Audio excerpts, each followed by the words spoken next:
we are lucky and fortunate enough today to be listening to Professor Ascenso on his accomplishment as the leader of the JPEG AI, something that our experts have been following for the past 2 years or so something. They joined us today almost at the point that the first part of the JPEG AI is wrapping up and is ready to become a standard very soon.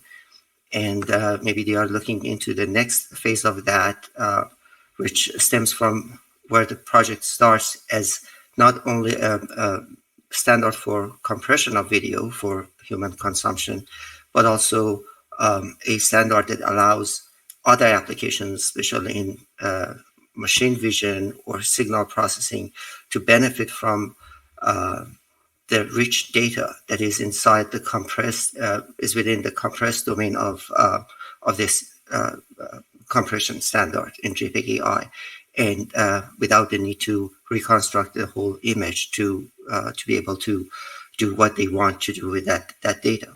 So without further ado, let me just go through the introduction. Professor Ascenso has a very rich contribution to the state of technology, whether at Standard or as a university professor and a researcher. So I just picked a few that I could fit into one slide. So I have to leave a lot of his accomplishment without being said. But so I guess maybe most of you are familiar with that, and so I guess that would be. I guess this is a brief introduction. Just covers the highlight of his accomplishment and what he has done. Professor Ascenso is a professor at Department of Electrical Engineering and Computer Science at Instituto Superior Técnico in Lisbon, Portugal. And he's also involved with the multimedia signal processing in the Telecommunication Institute in Lisbon. He got his bachelor's degree in 1999, MS and PhD in electrical engineering and computer science from the same university that he's in with right now. His research and leadership includes many international projects such as JPEG AI, and currently he's also the chair of JPEG CPM, which is kind of, I think it's a new thing for standards relating to AI in a way, and machine vision, including one of the other interesting topics, at least for me and for many of you, is JPEG-SC. So he's heading and chairing that subgroup as well. He has many publications in terms of like papers in international journals and conferences, and with more than 5,000 citation and an issue index of 33. His contribution to the field of image processing and signal processing and video processing, if I allow to say that here, is enormous. So with that, now I turn it to you, João, to enlighten us about what's happening in JPEG AI and what has happened in JPEG AI. Thank you for your kind introduction. Thank you for the invitation to present JPEG AI standard. This has been something that I devoted my time for a long time. So I started in 2019 as JPEG AI ad hoc group chair. Now I'm also the JPEG AI CPM subgroup chair, which has JPEG AI and also JPEG-SC. And I'm going to tell you a little bit about this standard, hopefully that you can get more information about it, and that you can really appreciate the work that has been done. And so let me start. So I'll start with some context and motivation. I'll speak about the JPEG AI project. Then I'll go to JPEG AI verification model, which is a very important part of JPEG AI. Then go to about performance evaluation, and then I'm going to speak how to move forward and how to going forward. And in this part, I will especially address JPEG-XC. Because JPEG-XC is still starting, is in the beginning, so we just have some information for you to give. I just have some information to give on JPEG-XC. So there is today a rich ecosystem of image technologies, as probably most of you probably are aware, but image is very different from video, and there are a lot of image technologies today in this age. You can see, for example, digital cinema, you can see storage, you can see photo collection and storage, you can see AR and VR, web distribution, social media, medical imaging, drones. All of these technologies, in one way or the other, deal not only with video, but some of them deal with image technologies in a very strong way. And so image is still around, and the image compression landscape is actually nowadays very exciting and very rich. Still the old, popular, and very widely used JPEG standard, JPEG, what we call JPEG 1. But been developing other standards in the JPEG group. Probably some of you know, like JPEG 2000. JPEG-XC is a mezzanine codec. Is also one of the achievements of this group in the last years. It's a codec more oriented for lightweight operations. And JPEG-XL. JPEG-XL is one of our recent also standards, and is being deployed, for example, in iPhones and so on, for you to take pictures with this type of format. Also, there are, of course, other competing formats, not only from JPEG group, but from other groups. And one of these JPEG standards is AV1 or AVIF. It's also one possible solution. You have HEVC or HEIF for images. You have WebP also present in the web today for image distribution. And you have the recent video standards, H.264, VVC, what is called VVC Intra, that can also be used for image compression, although it's still not very popular for in terms of compression. And so the classical image compression pipeline is still about JPEG. JPEG 1 is simple, is elegant, has a large ecosystem. A lot of applications today support JPEG. Is interpretable in the way that you can understand what's going on in all phases and of the pipeline. So typically you have an original image, you have a linear handcraft transform, you have some quantization, you're going to have entropy coding. You're going to have at the end that entropy coding to exploit this statistical redundancy in the symbols, and at the end you'll produce a bit stream.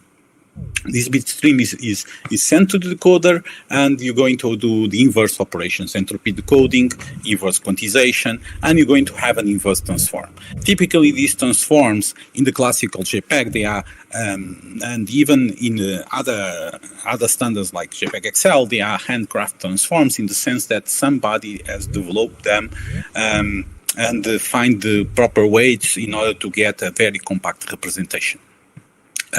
One thing that is important, of course, is that the difference between the original, because we are talking about lossy compression, the difference between the original and the decoder is still measured with some quality metric that is important to recognize, and there's a very important role. And you're going to have, of course, to define the quantization levels, the entropy coding model, and so on.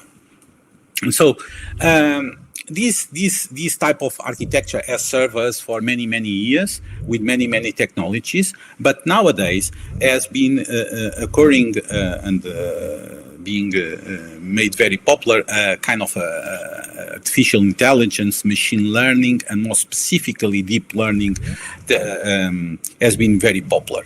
And so this has been very popular because the number of operations that this type of solutions that can provide for example, the number of giga floating point operations per second that you can buy with $1 is increasing. So it means that you get, for the same amount of money along the years, more powerful hardware, especially with graphic processing units.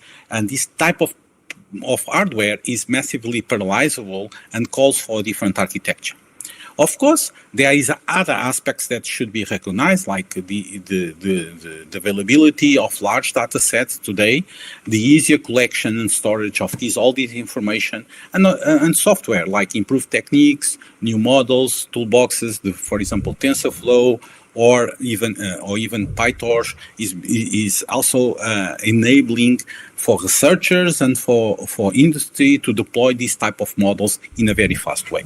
And so these has managed to achieve very important, deep learning has achieved in this sense many achievements in terms of the areas of computer vision, extremely successful in many computer vision tasks like image classification, object detection, semantic segmentation, face recognition, image generation, video understanding, and so on. You see some examples here in terms of this type of solutions, like image classification and object detection.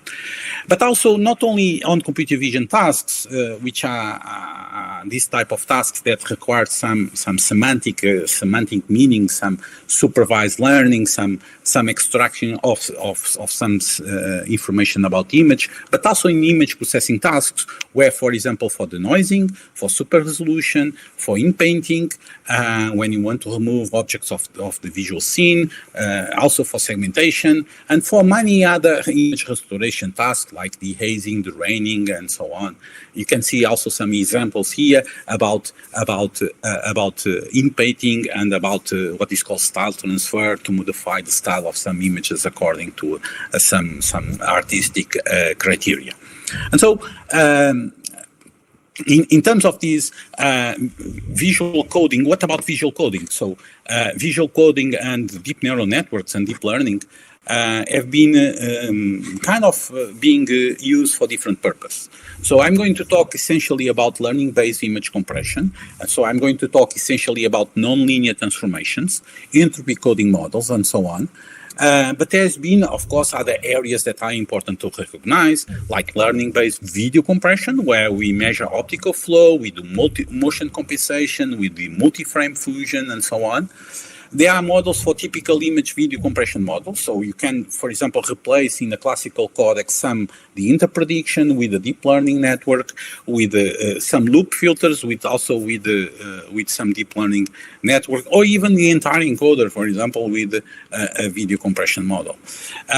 Other areas that are being very active in terms of compression and in terms of coding and neural networks is learning-based point cloud compression, geometry to learn geometry and attribute compression methods. We have a JPEG point cloud coding standard based on also deep learning. We have learning-based light field compression for stereoscopic multi-view representations for NERV and so on. Also getting very popular, there is a recent activity also in JPEG to code what is called radiance fields, not only especially addressing NERV and Gaussian splatting and so on. And so this has been also an area of very active development. And of course, there is still a classical way. These networks are big. They have a lot of parameters. They have a lot of weights, a lot of parameters that need to be somehow compressed, transmitted. And so sometimes we need to compress these parameters, and neural network models and activation compression is also an important area to enable the efficient transmission of large models. And so you might think that regarding image compression and neural networks is a rather recent thing, but actually it's not very recent. It's very promising today, but even in 1989 and 1990, and I like to show this slide, is that already image compression solutions were being proposed with neural networks. So for example, in 1989, there is this paper about image data compression using a neural network model that was published at that time so as old as JPEG. So JPEG was 1993, started development more or less in the same time. And so you can see here some of the components of eventually, even today, the basic architecture. So you typically have a neural network that receives an image, and that you're going to have a quantizer. In this case, they didn't have at that time an entropy coding model. So you see a transmission directly to a transmission channel, and then you're going to have a decoder, and you're going to measure some error, and you're going to have what is called a teaching signal, which is basically a way to learn these weights, makes part of the training. And of course, you're going to have some during training to try to minimize the amount of errors, so to minimize the peak signal PSNR and minimize the errors that are present. And so image compression with neural networks is still is a rather old field that somehow in the last, let's say, the last 10 years have appeared like a new way to do this, but still it's a very old idea, let's say. So this comes to the JPEG AI project. The JPEG AI project is a project that is basically, the name is ISO ISC 6048, and aims to develop and standardize learning-based image compression solutions. It's a joint standardization effort, not only of SC29 WG1, but also of ITTC-SC 16. So it's two standardization bodies that are very important, and it's like JVET in a way that somehow, as you know, is a joint video expert teams, and here it also happens the same. The call for proposals have been issued. All submissions have been evaluated. So we had 11 proposals at that time. So a lot of interest by the industry and also by academia.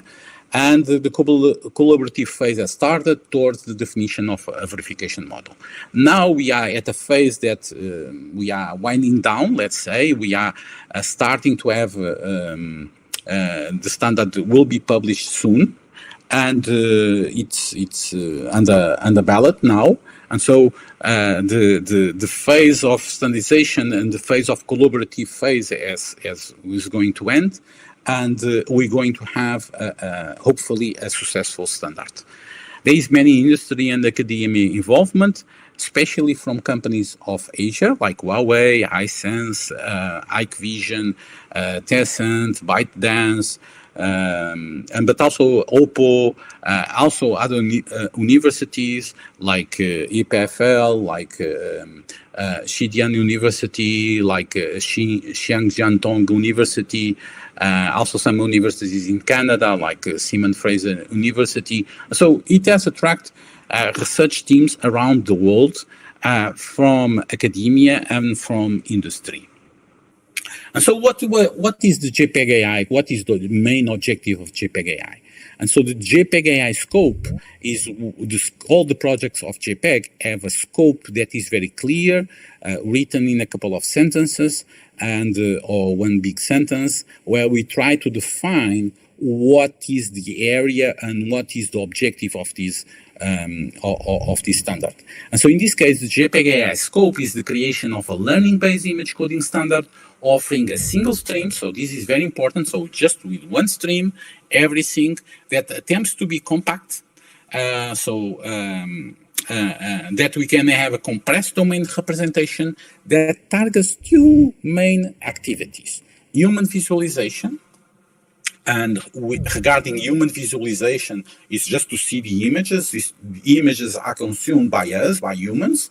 And we hoped, and we're going to see, that we're going to have significant compression efficient improvements over image coding standards in common use for the same objective quality.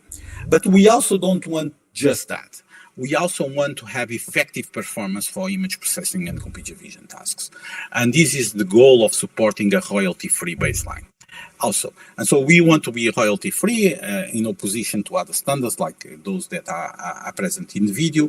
But the main, probably the main novelty in terms of this standard is that these image processing tasks like super resolution, low light enhancement, color correction, and so on, and also computer vision tasks like object detection, semantic segmentation, and so on, face detection and recognition, that we can enable them using a common framework.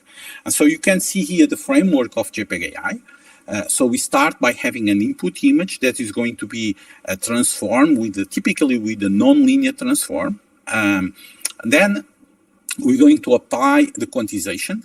And after we apply the quantization, we're going to have what is called the latent representation. The latent representation is one of the key parts of what we call the Y information, is one of the key parts and the key components that we have in JPEG AI.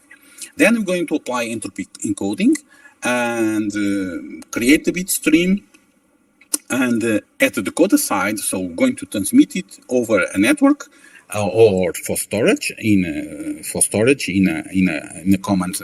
common hardware, and then we're going to be able to decode it. After this transmission or after the storage, we're going to do entropy decoding when you're going to have the latent representation. The same latent representation that you have at the encoder side will be present at the decoder side with minimal error, let's say.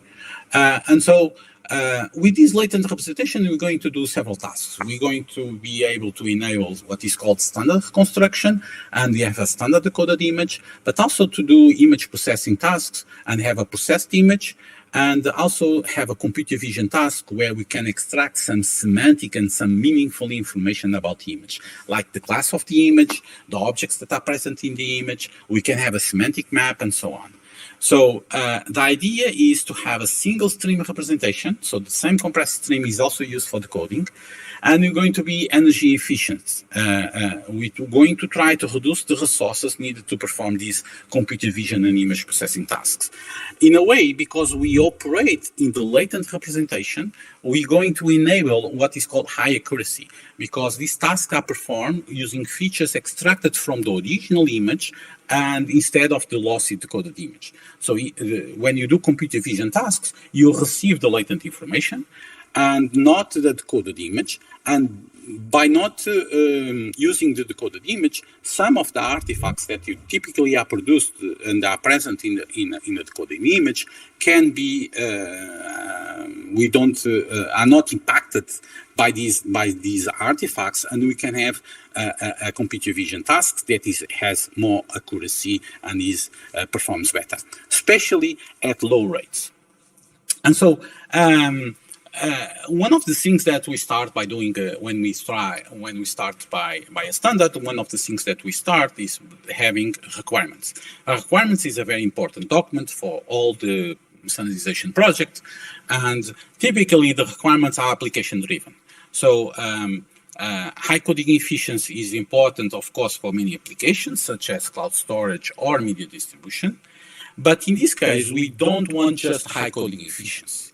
We want to also to address these tasks. And to address these tasks, we need to understand that content understanding, we need to see that content understanding is very important for many applications, such as visual surveillance, autonomous vehicles, image collection management. So you want to organize your images according to the people that are present in the photos, for example.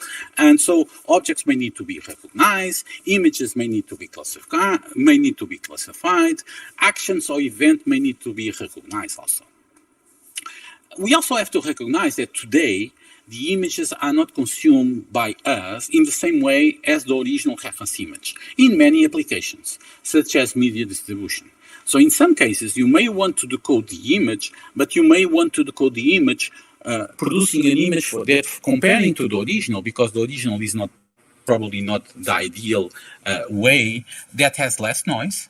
Or we may want to decode the image with a higher resolution, or we may want to decode an image, but that in a way that the colors can be corrected.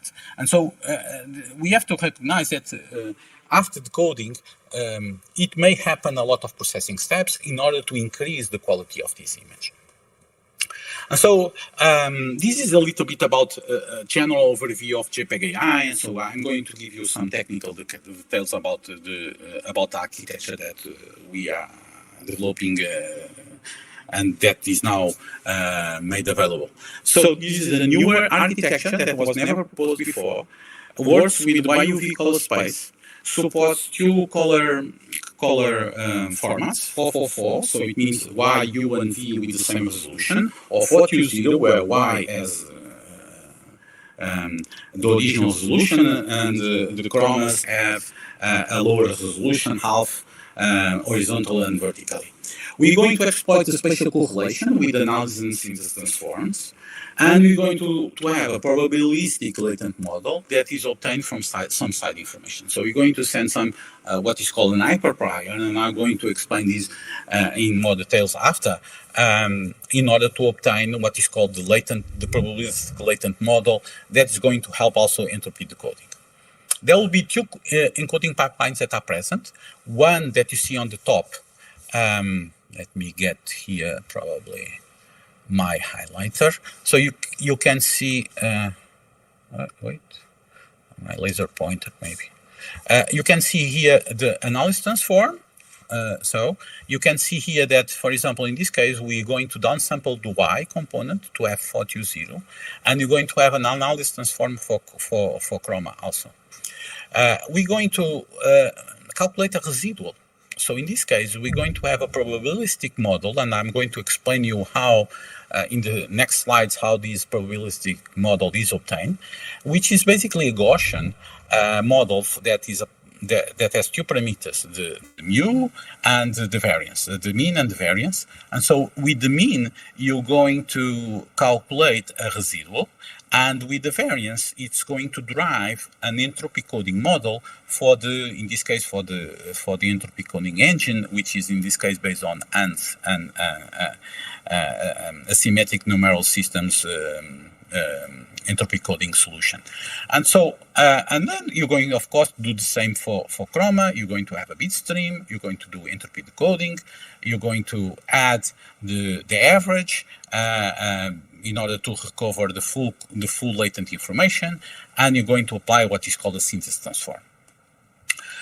You're also going to have what is called a post-color filter, post-enhancement filter, that allows us to recover some of the colors that are lost, because if you apply, especially if you apply 420, you may lose some precision on the colors, and so it's some quality on the colors, and so this type of filters try to recover the color information as much as possible, and are actually very successful to do that.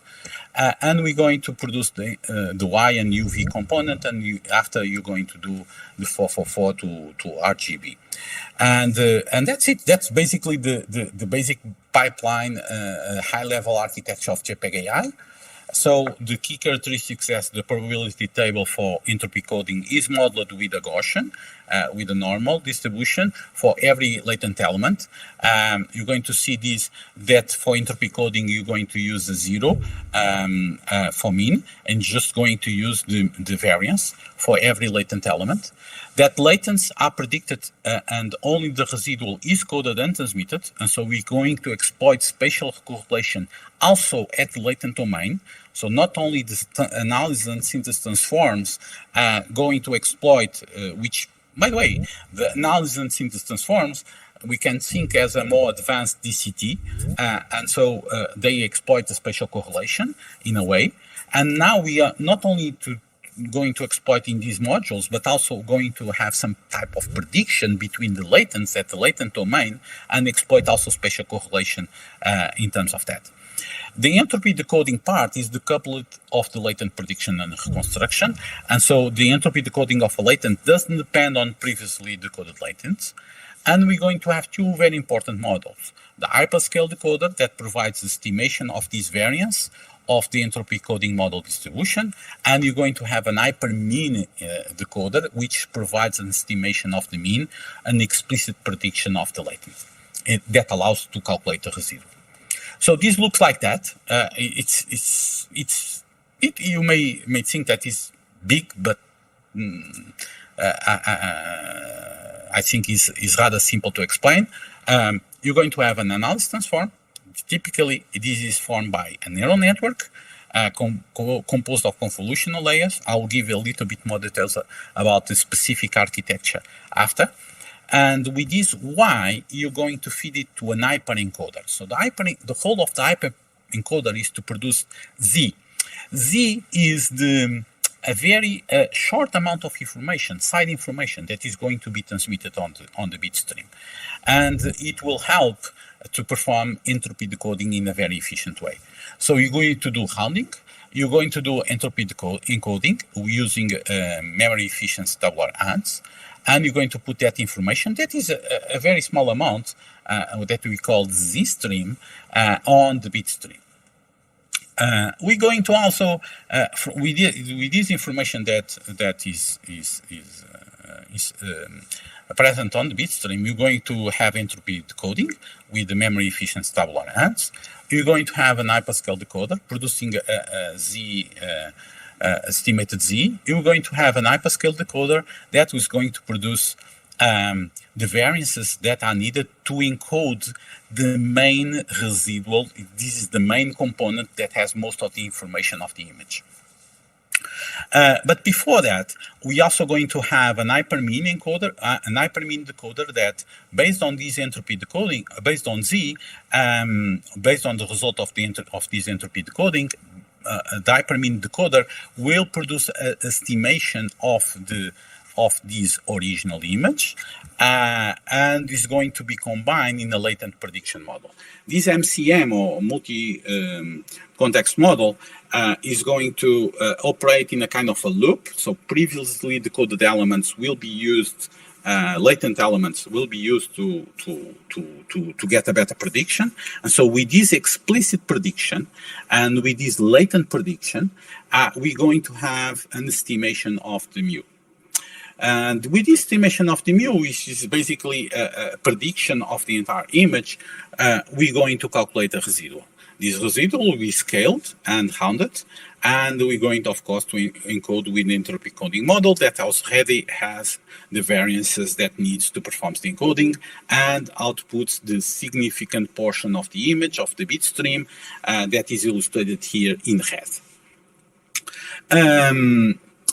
What about the decoder? So the decoder is a little bit more simple because it gets the bit stream, performs entropy decoding of the Z.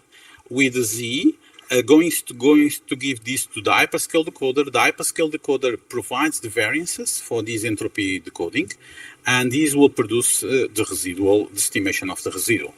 The entropy decoding will also, the Z will also be used by the hypermean encoder, as in the encoder, the hypermean decoder, and the latent prediction model that operates on a kind of a loop and makes the predictions of the elements based on previously decoded elements, and these will be combined with the R, so the estimation of the mean of every single latent element will be combined with the R information and will produce the latent Y.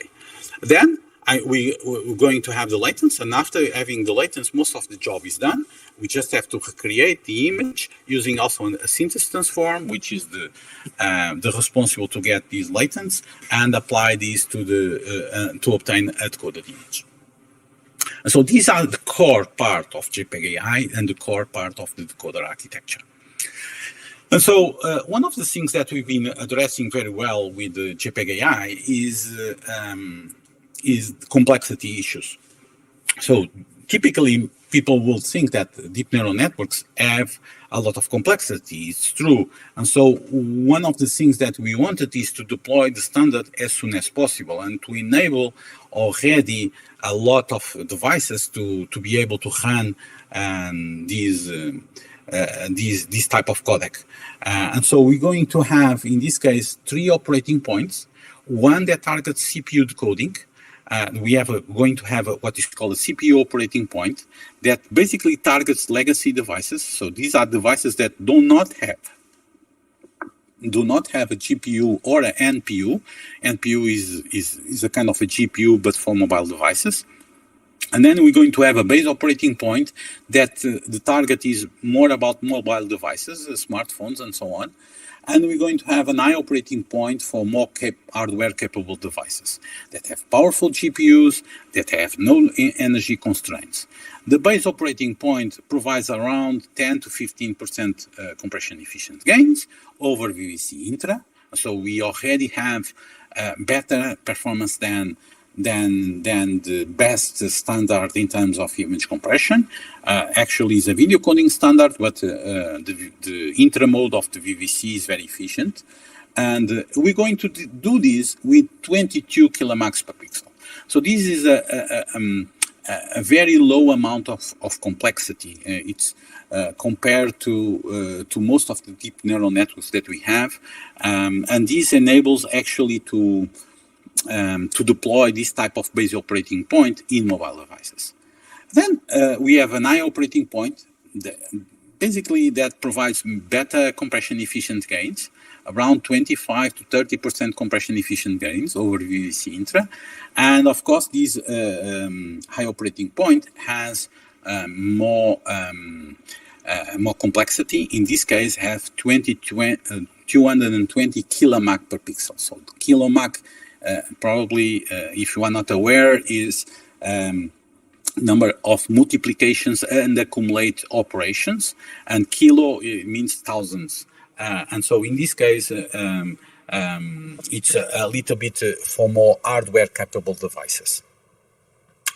JPEG AI also have an interesting feature, which is called multi-branch decoding. So you may think that these devices corresponds to different codecs, but actually, no, everything is integrated on the same codec. There are some modules like the hyperprior residual, degeneration, and encoding that are common. And then you have another modules like that perform entropy decoding, hyperscale decoding, all these models, latent prediction, they are common between all operating points. So in yellow, you see the models that are common between all the operating points.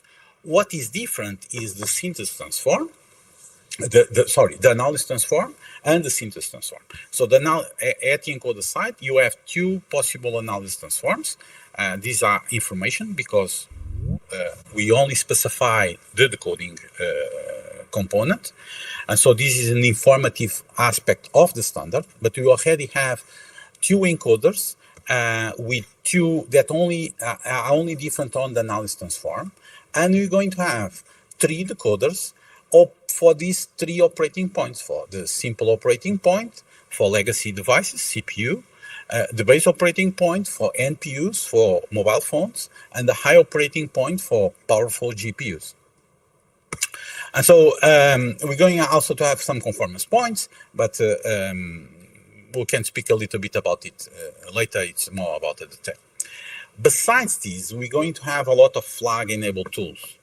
There is a lot of tools that have been added during this collaborative process. So, for example, one of the tools is variable rate coding. Variable rate coding allows you to define the bit rate that you want for your image. So you can actually have what is called gain units. The gain units are inserted here at the residual. And so we're going to have different models targeting different range of rates, from low rates to more high rates, from lower qualities to more high qualities. And so we're going to have different models that are defined by the model ID.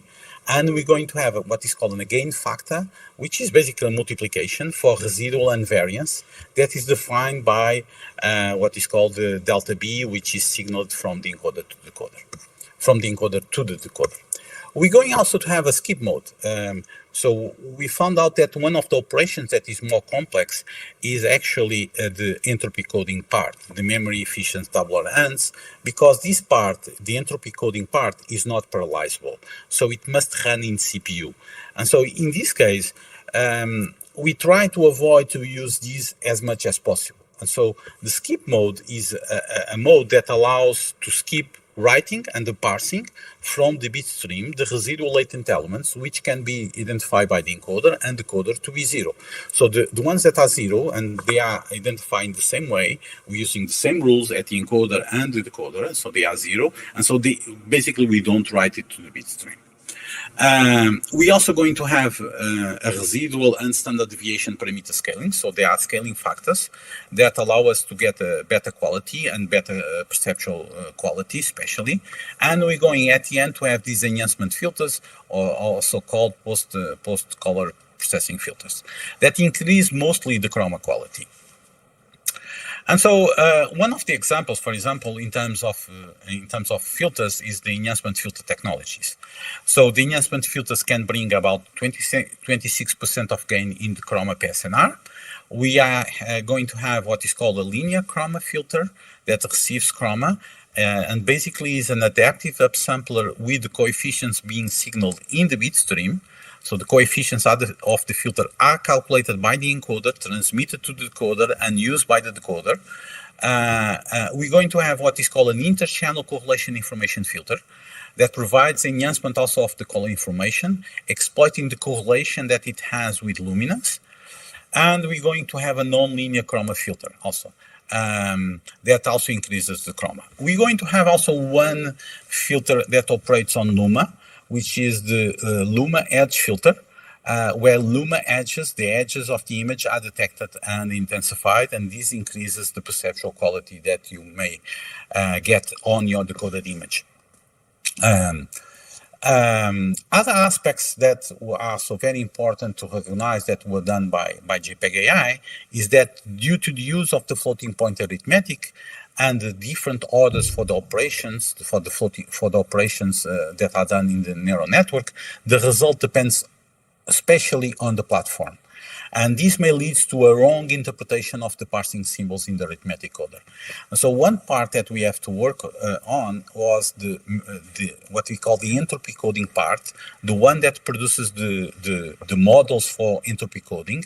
It has to be integerized, so it cannot work on floating point, because otherwise, if you encode an image on the same device, you get a very nice image. But if you encode and decode on different devices, you may have an image that looks like garbage, because you have some different interpretations for the parsing symbols for the symbols that are parsed from the bit stream and that are fed up, that are used by the entropy decoding, memory efficient tabular lines. So the hyperscale decoder, a little bit about details about the neural networks. So you can see here the hyperscale decoder. So you can see in this case, the hyperscale decoder has to operate using integer operations. And so we had to develop what is called a quantized convolution. Quantized convolutions that are working, that need to be present on this hyperscale decoder. And so you can see the mathematical expression for the convolutional layer. With the bias, with the multiplication of the weight of the neural network, the multiplication to the input of every single layer. And now we're going to have what is called a quantized convolutional layer that introduces clipping before the multiplication, that introduces also scaling after this multiplication. And we're going to operate with 8-bit integer weights, and we're going to have 31-bit integer biases, and all these parameters, weights and bias, are part of the learned quantized model. The combination of the clipping value D, of the scaling shifts, and the magnitude for the quantized model parameters allows to control the bit depth of the obtained signal that is guaranteed to be within 32 bits. Another important module of the JPEG AI is the latent domain prediction, spatial prediction at latent domain. So this is also called multi-context model, and basically aims to predict the mean of the luminance using the explicit prediction and residual decoder data. So in this case, we're going to have a prediction that is coming from the hyperdecoder, and we're going to have the residual also, and we're going to combine these MCM modules, both of them, in order to obtain reconstructions, and we're going to do this in a kind of a checkerboard way. So some of the symbols, some of parts of the latent tensor are sent before the others. So you can see the zeros are sent first, and the ones are predicted using the zeros, and the twos are predicted using the zeros and the ones, and the threes are predicted from the zeros, ones, and twos. These are blocks that are present on the tensor, on the 3D tensor of the latents. And so this approach allows to have significant complexity reduction, minimizes the serial processing in comparison to other approaches, such as wavefront parallelized models and with mask convolutions. So you can see here a little bit more details about the multi-stage context model. So you can see here the residual, and the hypermean encoder will provide an explicit prediction derived from the hyperlatent tensor. We're going to have a 4-stage context model that concatenates and processes already constructed latent sample groups, which are fused together with the explicit prediction that is obtained from the hyperstage decoder. So these are the 4 groups that corresponds to these 4 elements of 4 groups that corresponds to the 4 possible divisions that you can apply to the latent tensor. Other aspects that are also important to recognize is the synthesis transform. So the synthesis transform, as you know, in this case, I'm going to show you 2 of them. So one for the base operating point with 20 kilomach per pixel, and the other for high operating point. That has more complexity, around 180 kilomach per pixel. So in this case, you're going to have, in this framework, a more deep neural network. And so you're going to have more convolutions. You're going to have a unit that is called RESAU that has a leaky ReLU, that has group convolutions, and that combines the input with output using multiplications and additions and so on. Network is also deeper for the primary component in this, for this high operating point and base operating point. The base operating point is a more simple network with fewer models. Actually, the main differences between these is that attention is present on the high operating point. So there are some attention models that are only present on the high profile. And so these are what is called a transformer-based attention model, TAM, that is located here on the synthesis transform, and the convolution-based attention model that is present here. And these 2 models allow us to have a better reconstruction, especially for those parts of the image that are more perceptually important. And still, so being able to reconstruct the image with higher quality. So these are an example of the attention blocks that we have for the convolutional-based attention block. We're going to have 3 branches that represent skip, feature, and mask. So 3 branches. This is the skip branch. This is the feature branch in the middle, and you're going to have also a mask to improve the receptive field of these predictions and obtain a better higher quality image. In the transformers, the architecture is more complex, but you're also going to represent 3 branches. Transformers have what is called the query, the key, and the value. And basically, you're going to have a computation of a transposed attention map here that is based on this architecture. And these will be combined with the main features, and these will be processed also using a neural network. Further processed with some more additional neural network modules. These are the main components, but actually JPEG AI doesn't have only these features about image reconstruction. One of the interesting things that is present in JPEG AI is region of interest coding. So in this case, we want to enhance the quality of a region of the image in lowering, of course, for the same rate, if you want to have the same rate, lowering the quality of the other regions. So you can see here the original image. So we define what is called a mask. And this mask means that is basically a binary mask that tells you where more bits should be spent. And so what happens is we're going to code this part of the image with higher fidelity.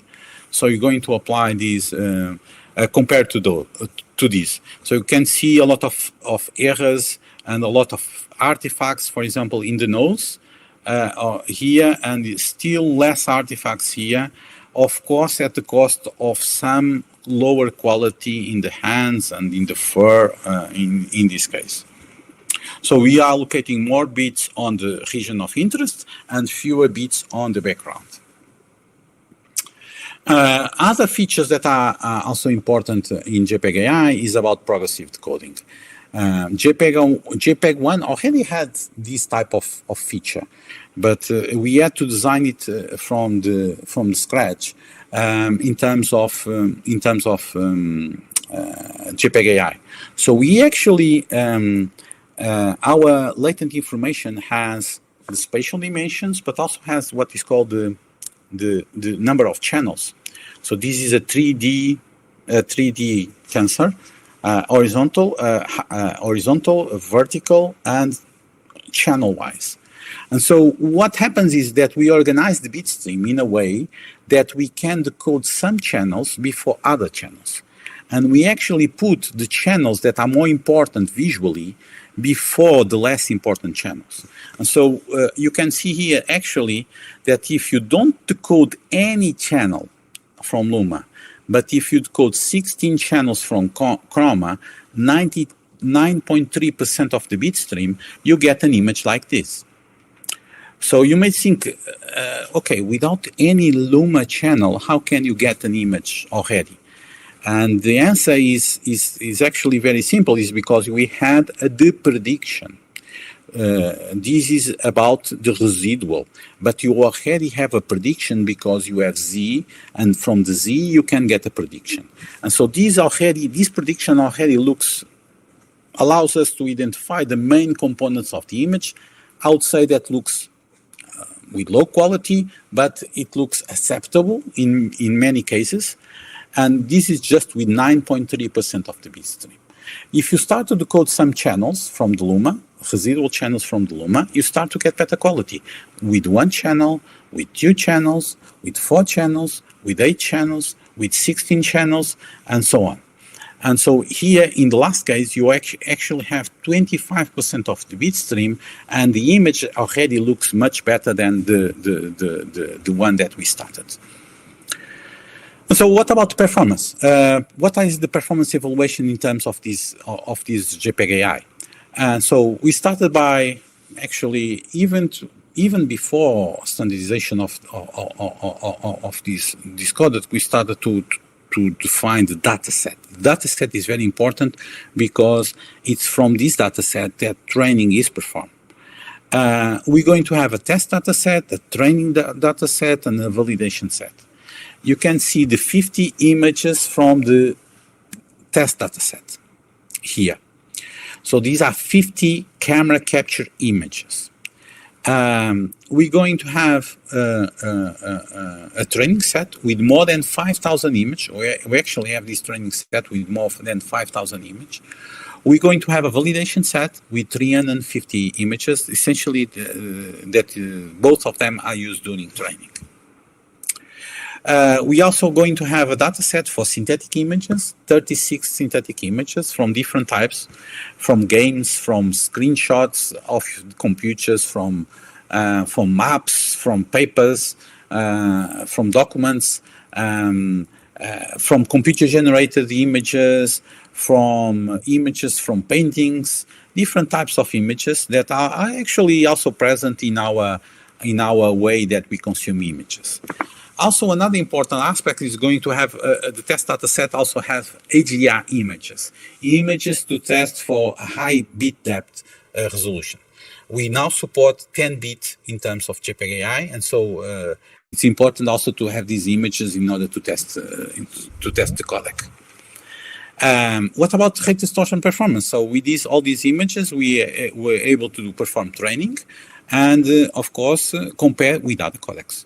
So in this case, I'm showing here the two metrics, MSSIM and VMAF, and I'm going to show you in blue the VVC curve, and in green and black, we're going to show you the version 4 of the verification model for the two operating points, for BOP, base operating point, and for I operating point.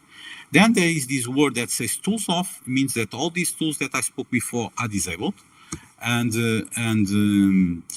I can see here the performance already. As you can see, we have better performance than VVC Intra in all cases. This is an average for the 50 images that we have on the test data set. Also, according to VMAF, it's also very popular quality metric and is part of our test conditions. You can see that VVC is actually also our JPEG AI is better than VVC Intra, and the verification model 4 already has better performance than these VVC Intra.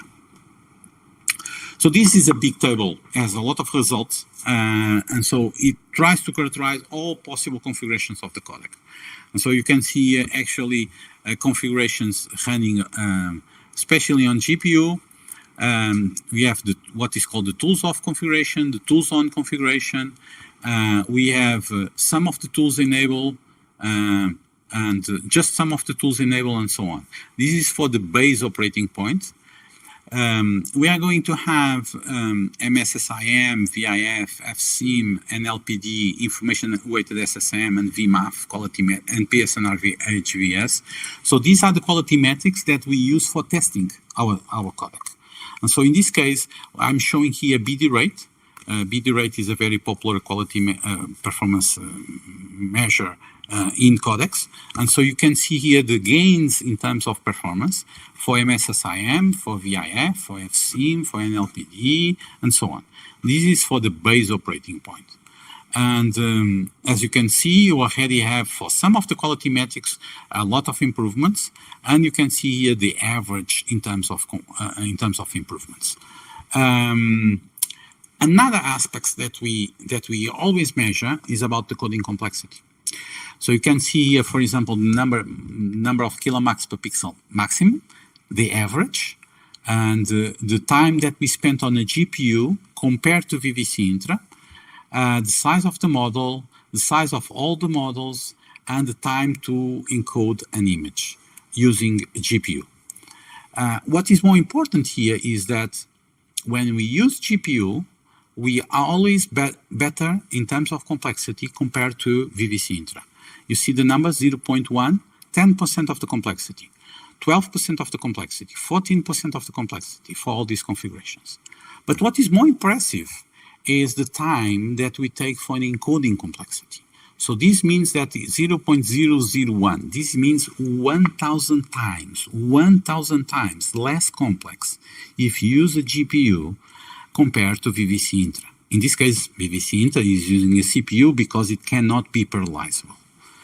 And of course, for the high operating point, you have higher complexity numbers, but still, in terms of the coding complexity, still below VVC Intra, and also in terms of encoding complexity, still better. Okay, and so better also in terms of performance. You can see gains. As I told you, between 25 to 30% means in this case, gains up to 27, 28% in average gains compared to VVC Intra. We also have the performance for multi-branch decoding. So in this case, combinations between some synthesis transforms and some operating points. So encoder 0 means the synthesis transform without attention. The encoder 1 means the synthesis transform with attention. And then we have these 3 operating points. And for the high operating point, you have the attention models, the transformers based and the other convolutional based attention model. And you can see all the possible configurations, or some of the configurations, some of the combinations that we think that is promising. Between the encoder 0, the synthesis transform without attention, and for example, SOP, this is the lowest complexity configuration for encoder and for the decoder, but still manages to be better than VVC Intra, 12.4% in average. And of course, we're going to have the one that has that has the attention models, which is encoder 1 and high operating point decoder, with all the tools enabled, you're going to have 28% in terms of performance benefits. And so one of the important things also is that we measure also the complexity for the CPU platform. And for the CPU platform, the decoder complexity is 3.1 times higher compared to VVC Intra for the simplest and for the base operating point. That means that if we run the decoder, eventually, without any GPU, without any NPU, without any acceleration, we still do not increase much the complexity compared to VVC Intra. So 1.6 actually is not much comparing to the recent developments that are happening on JVET. And so that they have much more higher numbers just by applying a neural network filter. And so these increases in complexity are rather encouraging and tell us that the standard can be deployed in a wide range of platforms. Some visual results here for around 0.5 BPPs. Probably, I don't know if these you can see it very well, but actually you can see some quality improvements, especially here on this part of the image compared to the original. Now you're going to see a video. Let me see if I can play this video. Not very well. I'm sorry. Okay, maybe I can then give the presentation and you can check. But we've been comparing with VVC H.264. No, it's not playing. I'm sorry for that. I don't know why.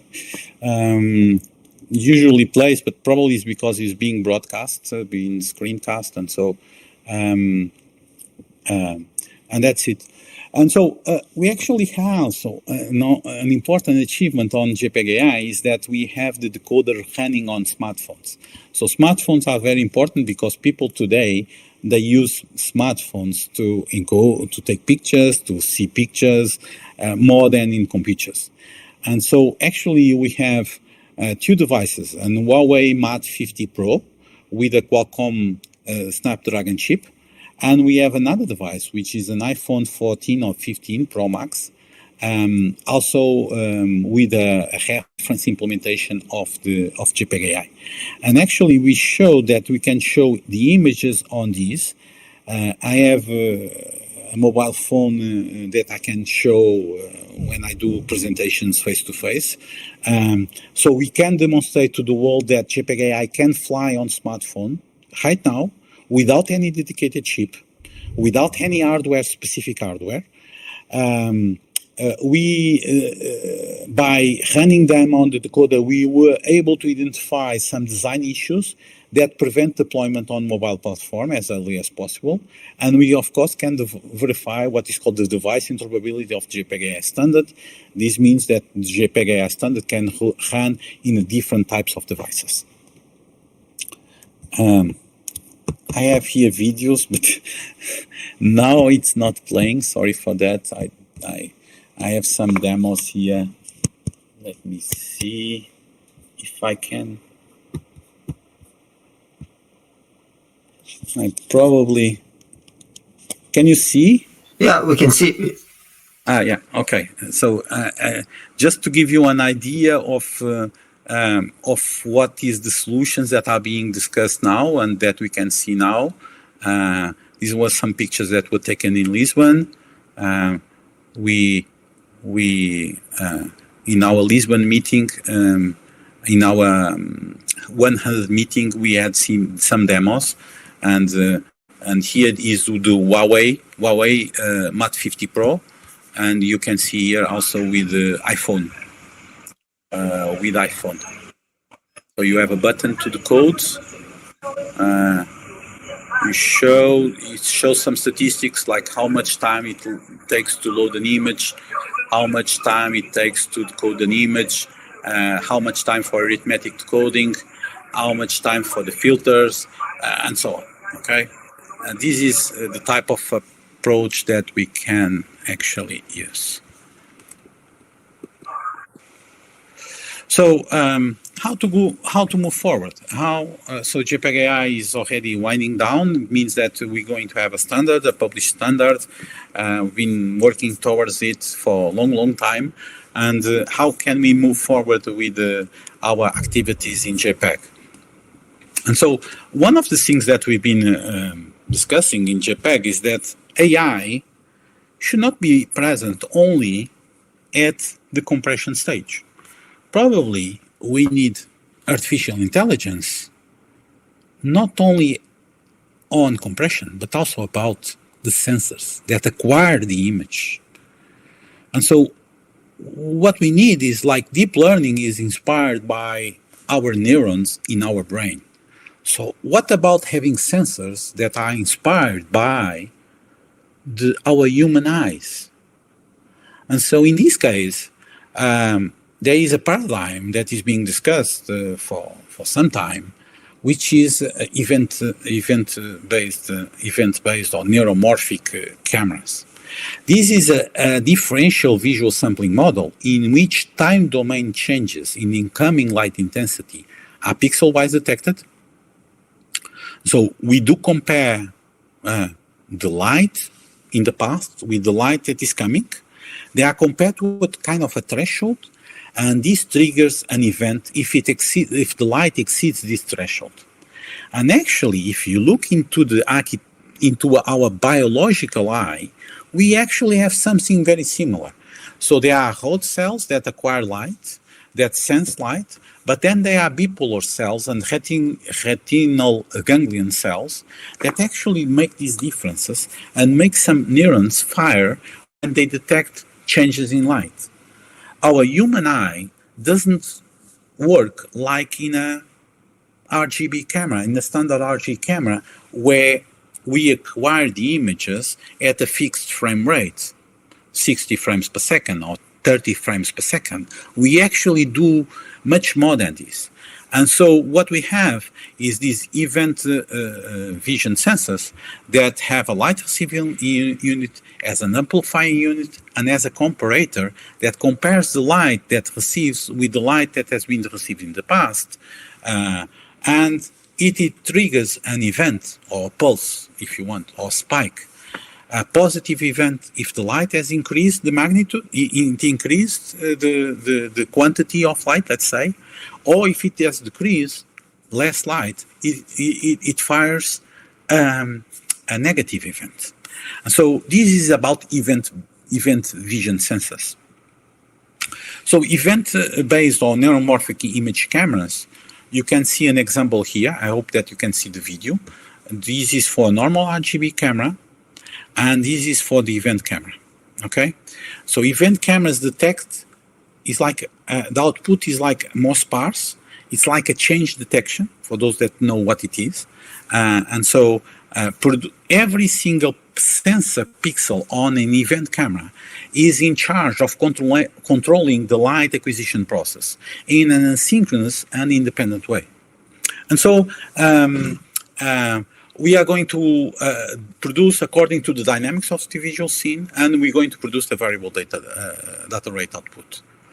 There are relevant advantages in this case. High temporal resolution, very high temporal resolution. You can do 10,000 frames per second, very high dynamic range, low latency, so you can be very fast. For example, if you deploy these type of sensors in drones, you can react very fast to an incoming object, to an obstacle, and so on. Lower power consumption, because we don't have all the pixels running 60 frames per second and outputting data 60 times per second. We actually we can consume less power, and we don't have a fixed frame rate in this case. These allow us interesting applications, like in terms of machine consumption. So it fits very well the scenario of JPEG AI, like eye tracking, localization and mapping, obstacle avoidance, localization, mapping, motion capture, gesture recognition, presence detection, object detection, action recognition. Also industrial machine vision applications, like where you have to count objects that are passing by, and so on. but also for human consumption. Actually, with these, you can solve some of the problems that smartphones have today. For example, blurred images. So when you take images that are very blurred, actually it's because your sensor is acquiring light very slowly compared to the changes of the visual scene. And so you can actually do what is called still image deblurring or motion deblurring. You can have super slow motion that is being shown here. So this is the normal camera. This is using an event-based camera. And you actually can have almost 10,000 times frames per second at an equivalent rate. Because these sensors are differential, the way that they operate, you can actually have high dynamic range video reconstruction. So means that you can get a more detailed part. So you see here, for example, you compare here the background, it's very white. You don't see a lot of the details on the background, but with an event camera, you can see a lot of the details because it has a lot of dynamic range. This also happens on a car, if the video plays well. This also happens in a car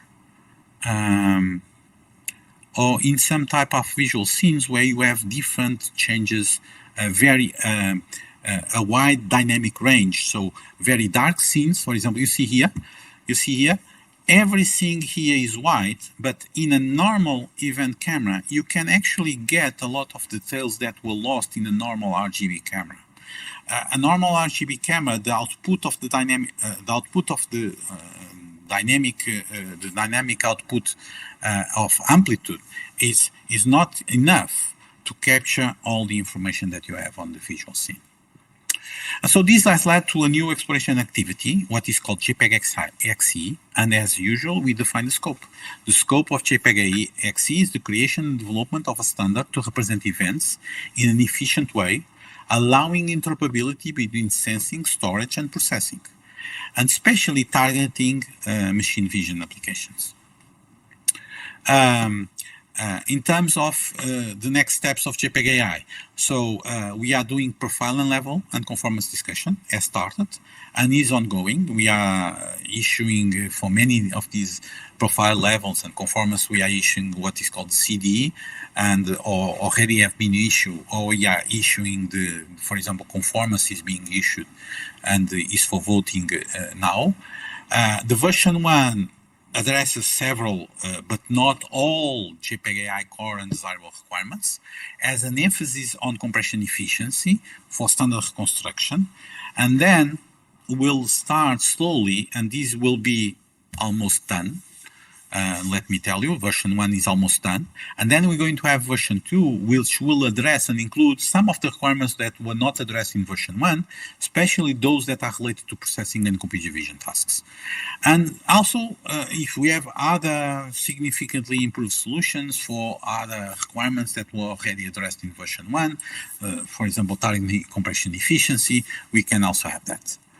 So in terms of the JPEG AI core coding system, we are actually publishing, hopefully, the international standard in a few months, and a little bit with some delay according to the original timeline. And then we have profile, reference software, conformance, and so on, and file format. As final remarks, the first learning-based image compression international standard is under active development, and significant higher compression efficiency compared to the best conventional image coding solutions, VVC and HEVC, can be efficiently deployed in resource-constrained mobile devices, much less encoding complexity. Online encoder search is now doing offline during training, but the main overall challenge is to have a multi-purpose bitstream, the visual language, that is good not only for human reconstruction, for human visualization, not only for standard reconstruction, but also for content understanding and image enhancement. And finally, artificial intelligence, let's say, can be brought to the sensing process to have an even more rich visual data representation.